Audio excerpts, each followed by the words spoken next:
Dead Famous is a series telling amazing stories, celebrating the lives of the famous, the not so famous and the downright infamous. With their final resting places in Metropolitan Memorial Parks, these people represent what it is to be an Australian.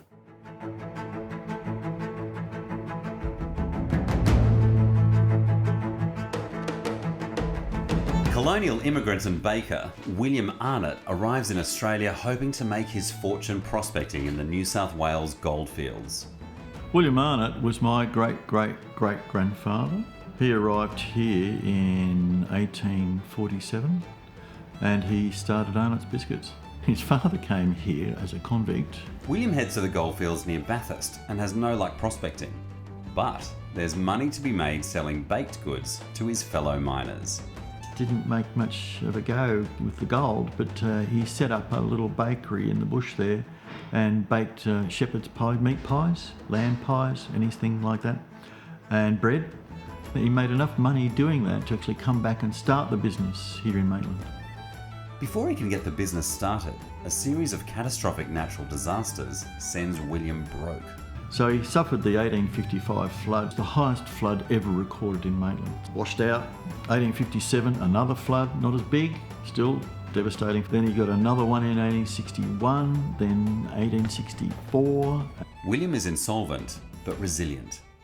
He borrows money and sets up a bakery in Newcastle, supplying ship's biscuits to cargo vessels sailing to and from the UK and America, and fancy biscuits for the locals. So William's business flourished because he was actually quite a strategist. His idea in using and creating a brand early on in the 1800s like that was quite innovative, which is where he came up with the biscuit tins.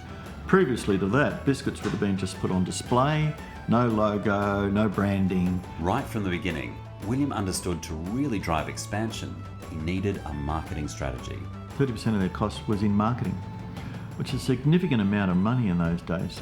The tins that Arnott's used were putting the logo and the label and the brand in front of the customers. The trucks were moving billboards. It was the best business decision William ever made. On the back of its unique marketing strategy, Arnott's Biscuits becomes a household name in Australia and a food staple. Well, it became one of the biggest biscuit companies in the world because he started very early on, William started early on, with branding, marketing, reputation, honesty, a good quality product. The family no longer owns the company, but they're still in the baking business. I mean, we are one of the, if not the oldest continuously baking families in the country from 1847 to present. I doubt very much that there'd be any Australian resident who hasn't had an Arnott's biscuit.